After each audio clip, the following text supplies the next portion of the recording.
Everyone, welcome to Dhruv D education channel और current affair 2022 की यह हमारी दूसरी क्लास है। इससे पहले एक क्लास हम करा चुके हैं, ठीक है। और इसमें हम कराएंगे जो करंट अफेयर्स की उत्कर्ष की बुक आई हुई है गौरव सर की, तो उसका हम क्विक रिवीजन करा रहे हैं इस क्लास के अंदर। और इससे पहले मैं एक क्लास ले चुकी हूँ और अभी आज ही दूसरी क्लास है उसकी। चलिए तो शुरू करते हैं आज की क्लास। और एग्ज़ाम से पहले इसका क्विक रिवीजन करना बहुत ज़रूरी है, क्योंकि 2022 की जीके जो है, करंट अफेयर जो है, वो सभी एग्ज़ाम में पूछी जाएगी। क्योंकि 2023 के तो केवल 2 ही महीने हुए हैं ना। आपसे पहले तो जितनी घटनाएं हुई हैं वे सब 2022 में हुई हैं, तो वे ही आएंगी एग्ज़ाम के अंदर। चलिए तो शुरू करते हैं। India's first state to provide breakfast in government school. India का पहला स्टेट बताना है जिसने गवर्नमेंट स्कूल में ब्रेकफास्ट को शुरू किया है। अब तक तो मिड डे मील था, दोपहर का खाना मिलता था उसमें, लेकिन अब ब्रेकफास्ट भी शुरू कर दिया और ये किया है तमिलनाडु ने। Tamil Nadu has become the first state in India to provide breakfast in government schools with the mid day meal. Chief minister M.K. Stalin has announce the breakfast scheme for the student to class first से लेके 5th तक के बच्चों के लिए breakfast का announce किया गया है कि स्कूल में उनको अनाउंस मिलेगा। और चीफ मिनिस्टर कौन है तमिलनाडु के, ये भी ध्यान रखना है, M.K. Stalin. He completed his first year in power along with a special nutrition scheme based on a public health study by the government on malnourished children in the state. The government will start it for students up to class 5th in selected school in corporations, municipalities and rural areas before making it a statewide scheme. ठीक है। चलिए next है, world का longest glass bridge बताना है कहाँ बना है ये। तो ये बना है वियतनाम के अंदर। The name of this bridge is Black Long bridge. इसका नेम है Black Long bridge which means white dragon. इसका मतलब क्या है? White dragon. This bridge is 632 meters long है और 2073 फीट इसकी हाइट है। और 150 मीटर हाइट कितनी है? 150 मीटर है। और फीट में देखें तो 492 फीट है, ठीक है। और ऐसे ही अगर लेंथ देखें मीटर में तो 632 है और फीट में देखें तो 2073 फीट है इस ब्रिज की, ठीक है। तो नाम ध्यान रखेंगे। वर्ल्ड का लॉन्गेस्ट ग्लास ब्रिज कहाँ बना है? ये वियतनाम में। और वियतनाम की कैपिटल भी ध्यान रखेंगे, हनोई है। First common Indian person to receive the status of a saint. पहला इंडिया का कॉमन पर्सन है ये जिसको संत का दर्जा मिला है। कौन है ये? ऑन 15 मई 2022 देव शय्यम पिल्लई, ठीक है, was declared a saint by Pope Francis at the Vatican में पोप फ्रांसिस के द्वारा इनको संत डिक्लेयर किया गया है, देव शय्यम पिल्लई को। Devasahayam the first common man to receive sainthood converted to Christianity in the erstwhile Travancore kingdom in the 18th century.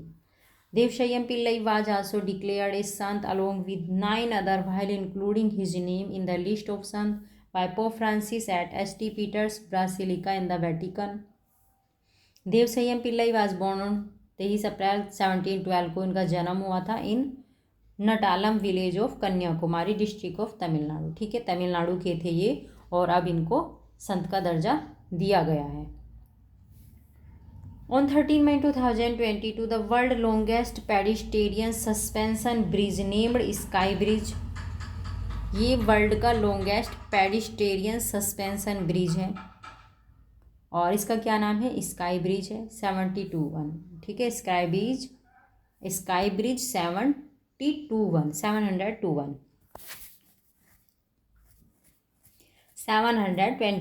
ठीक है। Has been open to the public at a mountain resort in चेक Republic. और कहाँ बना है ये? Check Republic में बना है। ब्रिज का नाम है स्काई ब्रिज 721 और ये लॉन्गेस्ट पेडिस्ट्रियन सस्पेंशन ब्रिज है। इन्वेस्टमेंट इंसेंटिव एग्रीमेंट ये किस किस के बीच हुआ है ये ध्यान रखेंगे। On May 23, 2022 India and United State have signed the investment incentive agreement IIA in Tokyo Japan, ठीक है। इंडिया के और यूनाइटेड स्टेट के बीच हुआ है ये। और कहाँ हुआ था ये हुआ था टोक्यो जापान में। This agreement was signed by India foreign secretary Vinay Kwatra और स्कॉट नाथन जो CEO थे USA के, US international development finance corporation, इनके CEO के बीच में। और जो हमारे फॉरेन सेक्रेटरी थे विनय क्वात्रा, इनके बीच में ये एग्रीमेंट हुआ है। This agreement has replaced the investment incentive agreement signed by both the countries in the year 1997। This agreement will bring investment for India's development project. ठीक है, डेवलपमेंट प्रोजेक्ट जो है इंडिया के, इसमें इन्वेस्टमेंट लेके आएगा। After the investment incentive agreement in the year 1997, many remarkable things have happened. These include the creation of a new agency, the DFC. It is a development finance agency of the US government. Next है United Nations Human Right Council. On May 10, 2022, United Nations General Assembly voted to replace Russia in its Human Right Council with the Czech Republic. ठीक है, रसिया को हटा दिया है human right जो council थी उससे, और उसके स्थान पे कौन आ गया? चेक Republic. Russia was suspended by the UN. और क्यों हटाया है इसको? क्योंकि यूक्रेन में और रसिया में युद्ध चल रहा था, इसलिए। UNHRC 2006 हेडक्वार्टर कहाँ है इसका? जेनेवा के अंदर है, स्विट्जरलैंड के अंदर। 2006 में ये बना था। अब है आर्टिकल 142, ये किससे रिलेटेड है? ये जो है Supreme Court exercising extra ordinary power under article 142 of the constitution issued an order to release AG Perarivalan the assassination of former prime minister of Rajiv Gandhi. ये जो हमारे पहले फॉर्मर प्राइम मिनिस्टर थे राजीव गांधी, उनके जो हत्यारे थे AG पेरारीवलन, इनको रिलीज़ करने का ऑर्डर इशू किया है सुप्रीम कोर्ट ने, और ये किया गया है आर्टिकल 142 के तहत। Perevillan was convicted along with 3 other accomplices in the former prime minister's assassination case and was serving a jail term for the last 30 years. पिछले 30 साल से जेल में ही थे। अब इनको क्या कर दिया है? रिलीज। मुरुगन, संथानम और Nalini were given life sentence along with the Perevillan after a woman believed herself off during an election rally in May 1991. Killing the then prime minister Rajiv Gandhi. ठीक है, 1991 की घटना है। एक रैली के दौरान उनकी हत्या कर दी गई थी।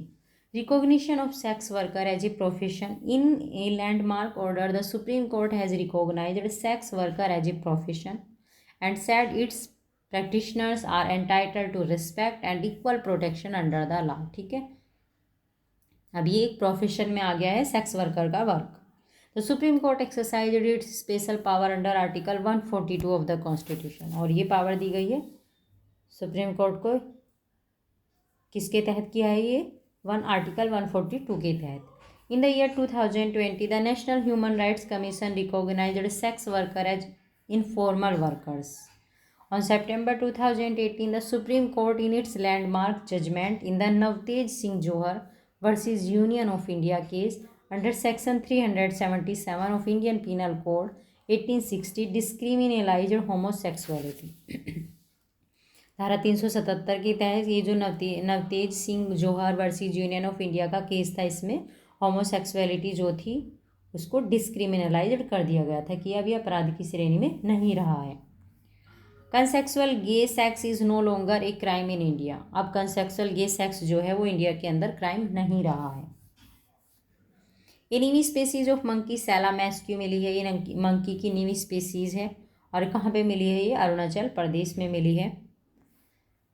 ठीक है, किसने सर्च किया इसको? जूलॉजिकल सर्वे ऑफ इंडिया ने और कलकत्ता यूनिवर्सिटी ने, इन्होंने मिलकर इसको डिस्कवर किया है।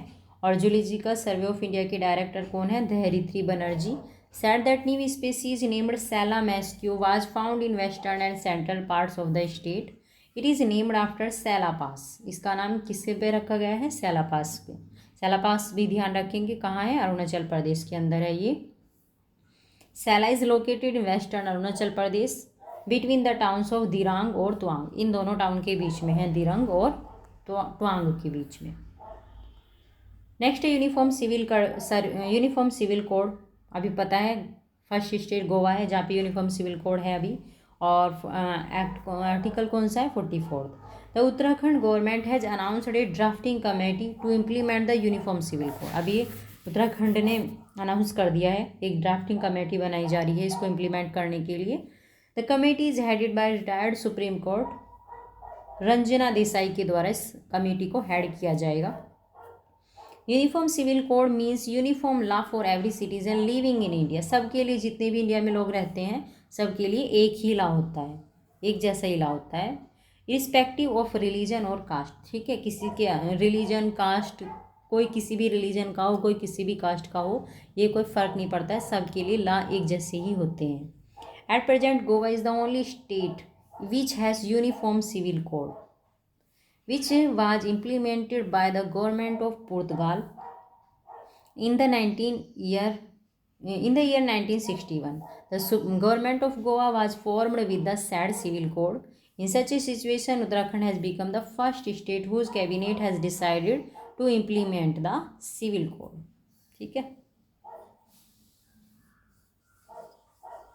और गोवा में तो किसने इम्प्लीमेंट किया था इसको? पुर्तगाल ने इम्प्लीमेंट किया। जो पुर्तगालीज गवर्नमेंट थी ना गोवा में, 1961 तक रहे हैं पुर्तगालियाँ, तो तब इम्प्लीमेंट कर दिया गया था गोवा के अंदर तो सिविल कोड। लेकिन उत्तराखंड जो है वो पहला ऐसा स्टेट बना है जिसकी कैबिनेट ने इसको इम्प्लीमेंट करने का डिसाइड किया है।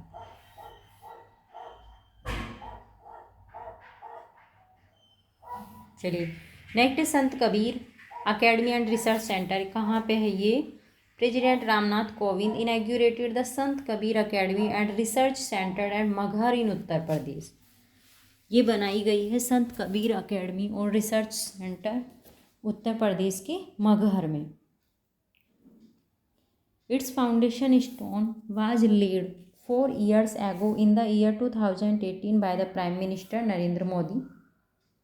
He took the initiative to remove evils, ostentation and discrimination and also lived a household life like a sant. Sant Kabirdas was born in Varanasi में जन्मे थे ये उत्तर प्रदेश के, और अब इनके नाम पे संत कबीर अकेडमी बना दी गई है और एक रिसर्च सेंटर बना दिया गया है। कहाँ पे? यूपी के मगहर में।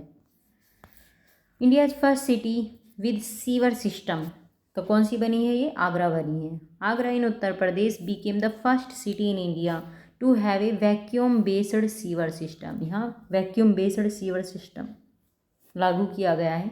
These vacuums will be used in public places में यूज़ किया जाएगा ये vacuum. Municipality corporation has connected 240 house near Taj Mahal with vacuum based sewers where is conventional sewer system can not be used. Maitri express train ये चलाई गई है कहाँ कहाँ? बांग्लादेश और इंडिया के बीच चली है ये मैत्री एक्सप्रेस ट्रेन। और resumed after 2 years with the मैत्री एक्सप्रेस ट्रेन। मैत्री express train carrying 170 passenger was flagged of from Dhaka cantonment station. ठीक है, इसमें 170 पैसेंजर जा सकते हैं।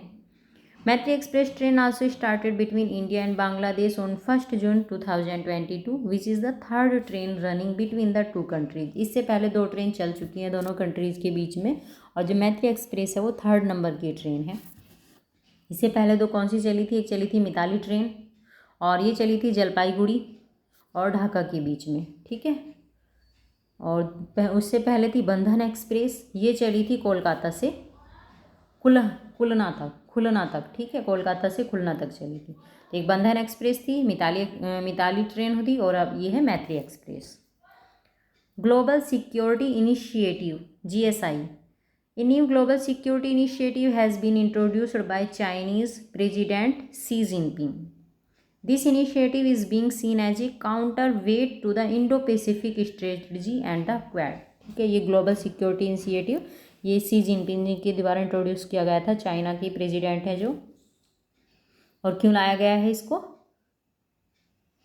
जो इंडो पैसिफिक स्ट्रेटजी है उसके लिए इसको बनाया गया है, और क्वाड के लिए, ताकि उन पर नज़र रखी जा सके। नेक्स्ट है national commission for protection of child right.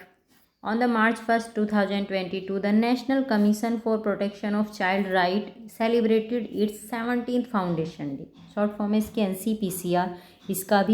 इसने अभी 17th फाउंडेशन डे सेलिब्रेट किया है अपना। The new motto of NCPCR क्या है इसका नया मोटो? भविष्यो रक्षति रक्षिता। ठीक है, भविष्यो रक्षिति रक्षिता, ये इसका न्यू मोटो है NCPCR का। Was launched on the occasion. ठीक है, ये इसने अपने ओकेशन पे लॉन्च किया है नया मोटो अपना। At present its chairman is Priyank Kanoongo, इसकी प्रेजेंट में चेयरमैन है प्रियांक कानूनगो। इस्टेब्लिशमेंट कब इस्टेब्लिश हुई थी ये? 2007 में इस्टेब्लिश हुई थी। और एक्ट कौन सा था? Child right protection act 2005। New president of India AAEA, ठीक है, इसके नए president. On May 7, 2022 executive board of the association of Asian election authorities, AAEA की क्या फुल फॉर्म है? Association of Asian election authorities. And the general assembly meeting held in, कहाँ हुई है? मनीला, फिलीपींस में इनकी मीटिंग हुई है। Unanimously elected India as the new chair AAEA for the period of 2022 से 2024 के लिए इंडिया को इसको चेयरमैन नियुक्त किया गया है। Previously the commission on elections Manila was chairman of the AAEA। New member of the executive board now include, Russia include हो गया इसके अंदर, उज्बेकिस्तान, श्रीलंका, मालदीव्स, ताइवान और फिलीपींस, ठीक है। ये नए मेंबर्स इस बोर्ड के अंदर एग्जीक्यूट इंक्लूड हो गए हैं। अब है community forest resource right. The state government of Chhattisgarh recognised community forest resource right by giving the tribals living in Gudiya Padar, a village within the Kanger valley national park in Bastar district, the power to make rules for the forest use, ठीक है। अब इन्होंने अब ये भी ध्यान रखेंगे कि कांगेर वैली नेशनल पार्क कहाँ है? ये बस्तर डिस्ट्रिक्ट में है, छत्तीसगढ़ में है बस्तर डिस्ट्रिक्ट। और वहाँ जो कम्युनिटी रहती है उसको ये पावर दी गई है कि वो फॉरेस्ट के यूज से रिलेटेड रूल्स बना सकते हैं, ठीक है। कम्युनिटी को ही राइट दे दिए कि जो फॉरेस्ट रिसोर्सेज हैं उनसे रिलेटेड वे रूल बना सकते हैं। और ऐसा करने वाला स्टेट बन गया है Chhattisgarh. With this Chhattisgarh has become the second state after Orissa. पहले सबसे पहला स्टेट ऐसा जो था वो बना था उड़ीसा, और अब बना है सेकेंड नंबर का Chhattisgarh. Community forest resource right inside the national park, ठीक है।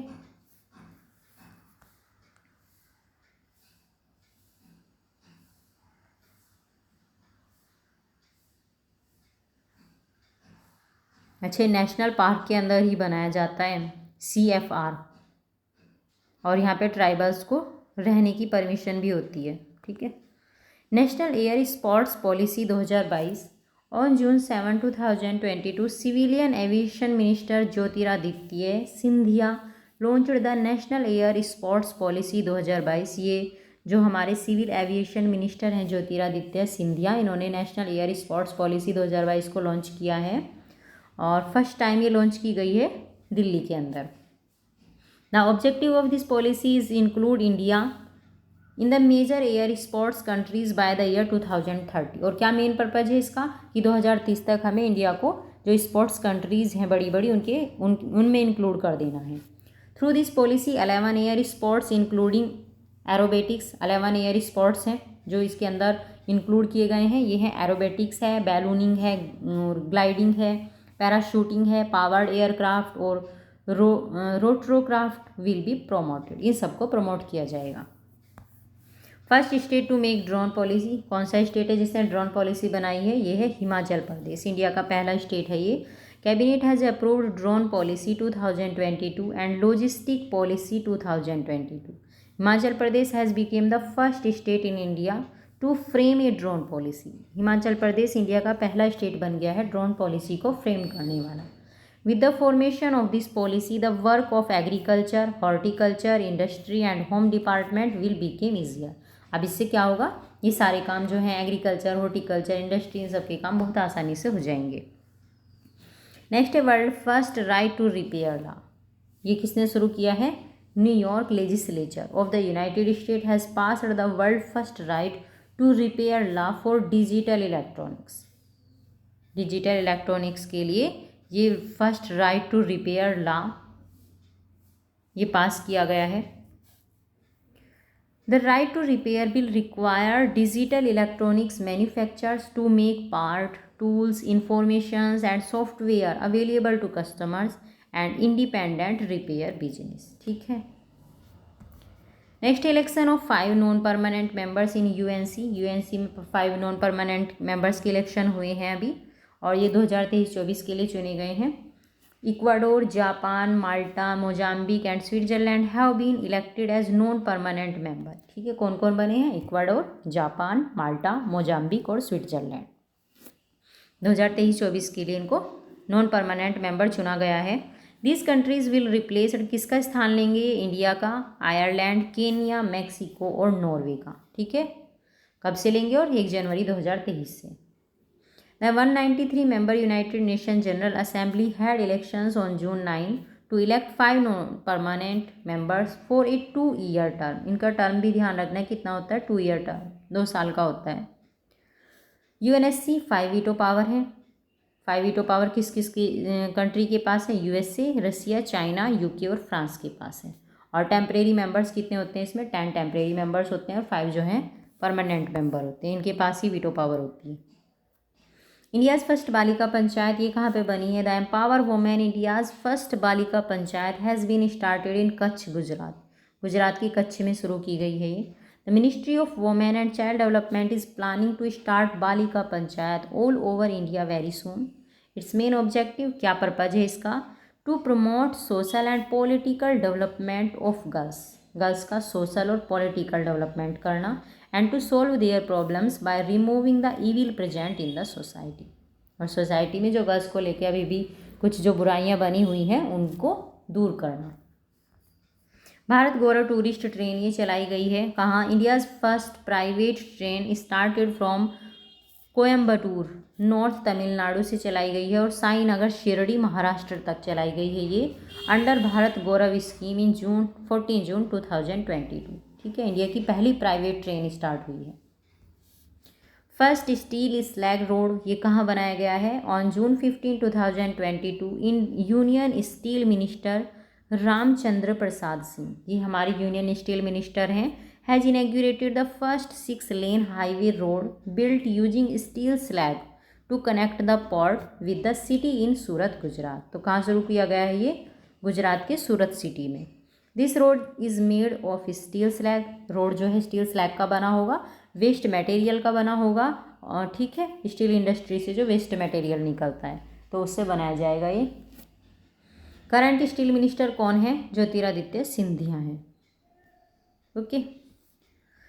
Gabon and Togo become members of the Commonwealth of Nations. Gabon और टोगो जो है अभी ये कॉमनवेल्थ नेशंस के मेंबर बन गए हैं। Commonwealth heads of government of meeting, CHOGM बोलते हैं इसको, फुल फॉर्म है इसकी commonwealth heads of government meeting to be held in Rwanda, capital Kigali. ठीक है, कहाँ हुआ है ये? कहाँ हुई है इसकी मीटिंग? रवांडा के अंदर हुई है। रवांडा की कैपिटल है किगाली, उसमें हुई है ये, और 20 जून से हुई थी ये 25 जून तक 2022 में। Under the new chairmanship of Rwanda president Paul Kagame, और रवांडा के प्रेसिडेंट कौन है? Paul Kagame. In 2022 2 African countries Gabon and Togo as the 55th और 56th member of the commonwealth respectively including in the nation. Rwanda was the last country to join the commonwealth in 2009। Rwanda जो था वो last country था और 2009 में Commonwealth में शामिल हुआ था, और उसके बाद अब टोगो और गैबोन शामिल हुए हैं और ये 55th और 6th मेंबर बन गए हैं इसके। और टोटल मेंबर कितने हो गए कॉमनवेल्थ में? अब 56 हो गए हैं टोटल। ठीक है, ये भी ध्यान रखना है। औरंगाबाद नाउ संभाजी नगर, औरंगाबाद का नया नाम क्या हो गया है? संभाजी नगर हो गया इसका। In July 2022 Aurangabad district at of Maharashtra has been renamed as Sambhaji Nagar and Osmanabad city as Dharashiv. ठीक है, औरंगाबाद का नेम तो हो गया संभाजी नगर, और एक और सिटी था ओस्मानाबाद, इसका नाम क्या हो गया है? Dharashiv. Uddhav ठाकरे's political party has been demanding the renaming of Aurangabad for a long time. ठीक है, Sambhaji was the eldest son of Maratha king Chhatrapati Shivaji के बड़े बेटे थे Sambhaji, after whom it is named, उनके नाम पे ही रखा गया है।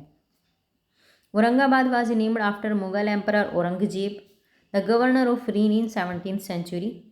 Apart from this, it was also approved to name Navi Mumbai International Airport after farmer leader late D.B. Patil. Bibi ka Maqbara was built in Aurangabad by Mughal ruler Aurangzeb ने बनाया था बीबी का मकबरा, और इसको ताजमहल की भद्दी नकल भी कहा जाता है। किसको? बीबी के मकबरे को। वर्ल्ड फेमस जगन्नाथ रथ यात्रा हुई है, और कहाँ होती है? ये उड़ीसा में होती है। From 1 July 2022 the world famous Jagannath रथ यात्रा has started in Puri, Orissa. Orissa के पुरी में शुरू की गई है ये जगन्नाथ यात्रा, which will be completed in on July 12, 2022।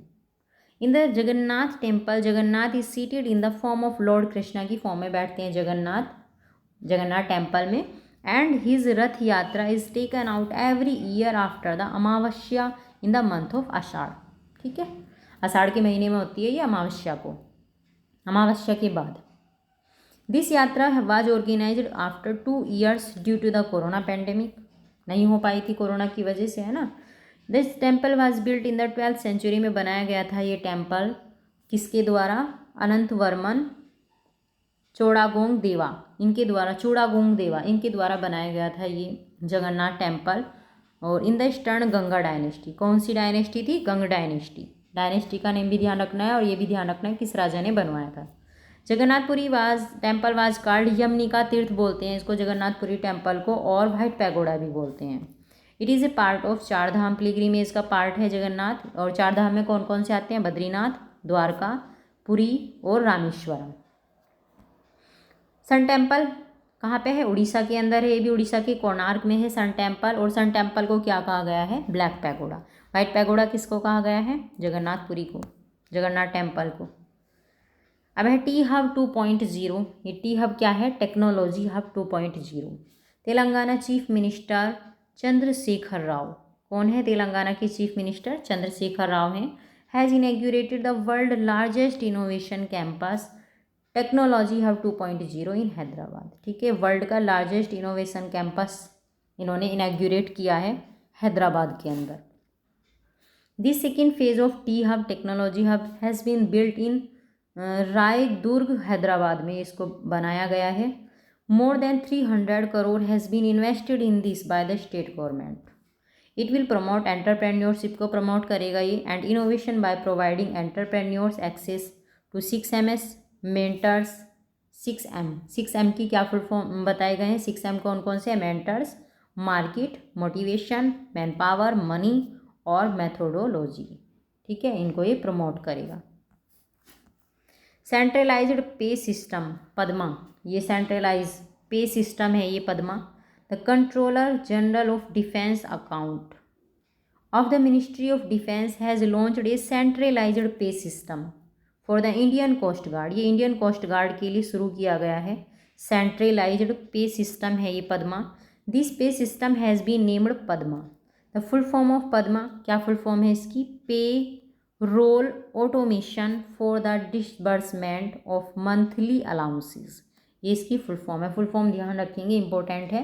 एक बार और बता दूं, pay roll automation for disbursement of monthly allowances. Padma is an automated pay and allowances module with latest technology. This module has been developed under the AG of Defense Account Department and will be operated by Pay Account Office Coast Guard, Noida. ठीक है। Freedom fighters Alluri Sitaraman Raju.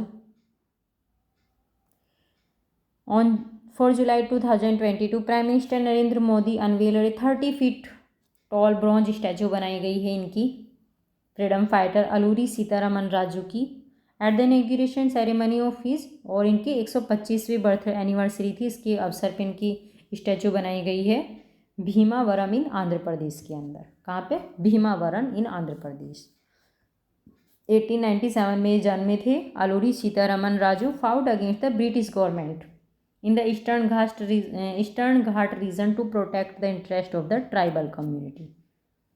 Sitharaman Raju who led the Rampa rebellion in of 1992 में रंपा rebellion हुआ था, और इसमें से ये leadership थी, इन्होंने ये लीडर रहे हैं रंपा रिबेलियन में। सीतारमन राजू वाज निकनेम्ड मनियम वीरुडू, इनका निकनेम क्या है? मनियम वीरुडू इनका निकनेम है, और इनको क्या बोलते हैं? Hero of the forest by the local villagers for his heroic deeds. Suraksha Manthan 2022 ये क्या है? The desert crops of the Indian Army has organised Suraksha Manthan 2022, ये इंडियन आर्मी के द्वारा शुरू किया गया है। On aspect of border and coastal security in Rajasthan Jodhpur district, ठीक है। राजस्थान का जो जोधपुर डिस्ट्रिक्ट है यहाँ पे बॉर्डर और कोस्टल सिक्योरिटी के पर्पज से। During the discussion, aspects related to interoperability, operational harmony, and logistics have been considered for enhancing overall security along the international border and coastal areas. First, elevated urban expressway कहाँ बना है? The Dwarka Expressway, called the Northern Peripheral Road in Haryana portion, is being developed as the first elevated urban expressway in India. ठीक है, Dwarka expressway है ये, और ये पहला एलिवेटेड अर्बन एक्सप्रेसवे बना है। और कहाँ बना है ये? दिल्ली और हरियाणा में। Once commission in the year 2023, it will also help immensely in reducing air pollution in Delhi NCR. एक तो ये दिल्ली एनसीआर में एयर पोल्यूशन को कम करेगा।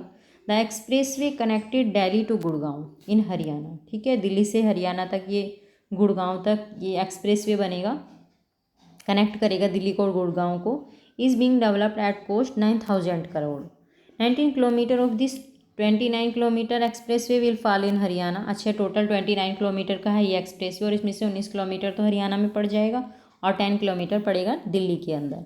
These include the construction of India's longest and widest urban road tunnel. इसके अंदर India की लॉन्गेस्ट अर्बन रोड टनल भी बनेगी, और ये होगी 3.6 किलोमीटर लंबी और 8 लेन्स चौड़ी। Massive tree plantation will be done around Dwarka expressway के चारों तरफ क्या करे जाएंगे? साइड में, दोनों साइड में मतलब प्लांटेशन किया जाएगा, ट्री लगाए जाएंगे, और लगभग 12,000 trees will be planted in the entire area. सारे एरिया में लगभग 12,000 ट्री लगाए जाएंगे, ठीक है। Ashoka pillar. On July 11, 2022, Prime Minister Narendra Modi has unveiled the national symbol Ashoka Pillar on the roof of the new Parliament House, ठीक है। नई जो पार्लियामेंट हाउस बनी है हमारी सेंट्रल विस्टा, और इसकी छत पे लगाया गया है इसको नेशनल सिंबल के रूप में। किसको? अशोक पिलर को। The national emblem is made of bronze का बना है, with a total weight of 9500 kilogram and height of 6.5 meters. It is built on the top of central hall of the new Parliament House and is supporting structure of steel weighing about 6,500 kg and also been constructed to support the symbol. In the year 2020, Tata project, इसका ध्यान रखना है, central Vista को बनाने का project किसने लिया था? टाटा प्रोजेक्ट ने। Got the project to build a new parliament house central vista redevelopment for rate 971 crore में बनाने का प्रोजेक्ट लिया था टाटा प्रोजेक्ट ने।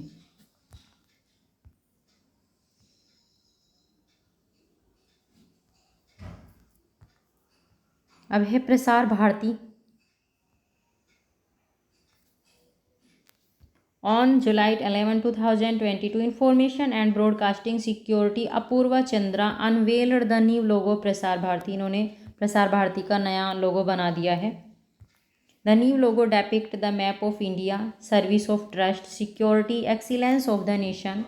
It's deep medium blue colour represent both the sky and the sea, और which is associated with free space, freedom, intuition, imagination, inspiration और sensitivity. Prasar Bharati is an autonomous statutory body है ये, which came into existence on November 23, 1997 में existence हुई थी, बनी थी ये। और प्रसार भारती का हेडक्वार्टर कहाँ पे है? नई दिल्ली के अंदर है। और करंट चेयरमैन कौन है प्रसार भारती के? गौरव द्विवेदी हैं, ठीक है। ये इसका सिंबल है, ध्यान रखेंगे। इन्होंने अपना नया लोगो बनाया है। National institute of fashion technology.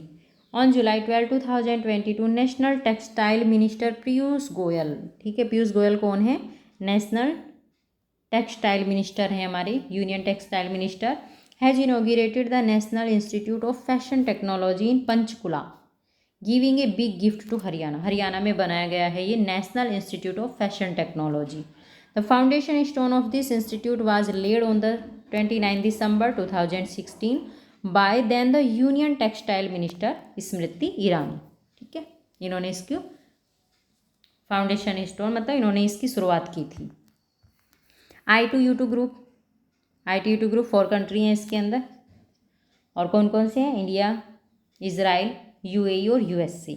On July 14, 2022, Prime Minister Narendra Modi participated in the first summit of the leaders of the group I2U2 of India, Israel, UAE, United Arab अमीरात और अमेरिका। ठीक है, पहली समिट में participate किया है मोदी जी ने इसकी। और इजरायली PM यार लेपिड, यूनाइटेड UAE के प्रेसिडेंट मोहम्मद बिन जायद अल नहयान और US के president Joe Biden also participated in this virtual conference. I2U2 was formed following the Abraham accord को फॉलो करके बनाया गया है I2U2। और अब्राहम अकॉर्ड किस किस के बीच हुआ था? इजराइल के और UAE के बीच, अक्टूबर 2021 में। To deal with issue related to maritime security से रिलेटेड इशू डिस्कस करने के लिए, और इंफ्रास्ट्रक्चर्स और transport in the region. At that time it was also called international forum for economic corporation and west Asian quad. ठीक है, उस time पे इसको इंटरनेशनल फोरम कहा गया था और वेस्ट एशियन क्वाड कहा गया था। Gati Shakti Vishwavidyalaya. On July 13, 2022 the union cabinet has approved the formation of national rail and transport institute Vadodara Gujarat as a central university. ठीक है, इसको अब सेंट्रल यूनिवर्सिटी बना दिया गया है। It has been renamed as Gati Shakti, इसका नाम रख दिया गया Gati Shakti Vishwavidyalaya. And has been given the status of deemed university का इसको स्टेटस दे दिया गया है। किसको? Transport institute, national rail and transport institute. ठीक है, जो NRTI है इसको। This is the second central university of Gujarat which will become a leader in research and skill training. The university is envisaged to help in the expansion of the transport sector in India. Croatia and the Eurozone. The European Union EU has formally approved Croatia's entry into Eurozone. Croatia ने Eurozone की सदस्यता ले ली है, paving the way for Balkan nation to adopt the euro as its currency 1 January 2023। Croatia ने euro को अपना लिया है, और यूरो क्या है? EU की करेंसी है ये, और ऐसा करने वाला ये 20th कंट्री बन गया है। और EU में कितने कंट्री हैं? यूरोपियन यूनियन में टोटल 27 कंट्री हैं। ठीक है, with this Croatia has become the 20th country to add euro at its currency. Lithuania was the last member of EU to adopt it euro in 2015 में। Lithuania जो था उसने euro को adopt किया था। while Bulgaria is the next in line to join it eurozone. Currently 7 member of European Union: Bulgaria, Czech Gणराज्य, Denmark, Hungary, Poland, Romania and Sweden do not use the euro. ये 7 country हैं जो अभी euro का use नहीं करते हैं। और क्रोएशिया की कैपिटल क्या है? जगरेब। जगरेब इसकी कैपिटल। अब इसकी कैपिटल इंपॉर्टेंट होगी है। ठीक है, Kerala internet service. Kerala has become the first and only state in India have its own internet service. India में पहला स्टेट बन गया है केरला जिसकी खुद की इंटरनेट सर्विस है। Kerala fibre optic network limited is the government ambitious IT infrastructure project to ensure internet access to every citizen in the state. After getting the license, work can be started under the project to reduce the digital divide in the security. और Kerala fibre optic network limited has received ISP licence from किससे लिया है? @.India, after which it can start its operation for the prestigious has KFON project to give internet and basic rights. ठीक है, इस project का नाम भी ध्यान रखेंगे, ये केरला का प्रोजेक्ट है। KFON project is envisaged to provide free internet provide करेगा ये बिग फैमिलीज़ को एंड 30,000 गवर्नमेंट ऑफिस को, जो पुअर होंगे उनको दिए जाएंगे। The previous left government declared internet connection a fundamental right. जो इससे पहली गवर्नमेंट थी केरल में, उसने इसको जो इंटरनेट कनेक्शन था इसको फंडामेंटल राइट डिक्लेयर कर दिया था 2019 में। और उसने इसके लिए जो ये है KFON प्रोजेक्ट है उसके लिए ये 1548 करोड़ रुपये अनाउंस भी कर दिए थे। ठीक है, इंडियाज़ फर्स्ट डिजिटल लोक अदालत ये कहाँ बनी है? इन July 2022 acting chairman of national legal service authority NALSA the supreme court जज यूके ललित, ठीक है, ये थे UK Lalit, has launched India's first digital लोक अदालत powered artificial intelligence during the 18th all India limited service authority meeting in Rajasthan, Capitals Jaipur, ठीक है। तो इंडिया की पहली लोक अदालत, डिजिटल लोक अदालत कहाँ बनी है? जयपुर के अंदर, राजस्थान जयपुर के अंदर, ठीक है, ध्यान रखेंगे इसका नेम। यह है Namsai declaration. Assam and Arunachal Pradesh have signed the Namsai declaration in a move to resolve their 7 decade border dispute. जो इनका जो मतलब बॉर्डर डिस्प्यूट चलता हुआ आ रहा था उसको रिजोल्व करने के लिए। The declaration was signed at Namsai in Arunachal Pradesh after the 3rd round of meeting on the between Arunachal Pradesh Chief Minister Prema Khandu and Assam Chief Ministers Hemant Biswa Soren. Although initially there was no dispute over the year the land of one state was occupied by the residents of other, allegations of land encroachment sparked controversy and violence. A case is pending in the Supreme Court since 1989 this issue, ठीक है। तो ये जो issue चल रहा था इन दोनों की सीमा पे, असम की और अरुणाचल प्रदेश की, तो इसको रिमूव करने के लिए इन्होंने क्या चलाया है? नमसाई डिक्लेरेशन किया है दोनों ने। तो ये थी करंट अफेयर की दूसरी क्लास। और अगर आपने फर्स्ट क्लास ना देखी हो तो पहले इससे फर्स्ट क्लास देख लें, इससे पहले वाली क्लास उसको सुन लें पहले, और उसके बाद ये वाली क्लास सुन लेना, ठीक है। बहुत ही इम्पोर्टेंट क्लास है ये, आपका एग्ज़ाम तक अच्छे से रिवीजन हो जाएगा सारे टॉपिक। चलिए, तो thank you so much watching this videos, और आगे की क्लास फिर हम कल करेंगे।